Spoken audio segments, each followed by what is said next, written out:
বন্ধুরা, আজ চলে এসেছি ঘরোয়া রেসিপি চাউমিন নিয়ে।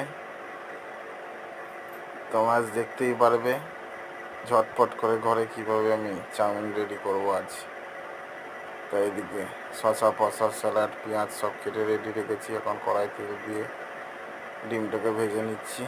আবার কড়াই তেল দিলাম, দিয়ে এবার পেঁয়াজ বিনস গাজর যেগুলো কেটে রেখেছি সেগুলোকে দেবো। আস্তে আস্তে করে ফ্রাই করব। ফ্রাই হয়ে গেলে একটু নাড়াচাড়া দিয়ে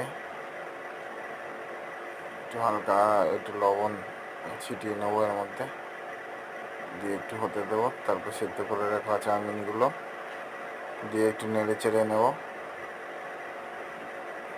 তারপরে এর মধ্যে কিছু মশলা একটু দেব, একটু হলুদ, একটু গোলমরিচের গুঁড়ো, একটু নুন স্বাদ মতন দিয়ে এই ভেজে রাখা ডিমটা দিয়ে নেবো উপর দিয়ে। তারপর আর একটু নেড়ে ঝেড়ে নেব।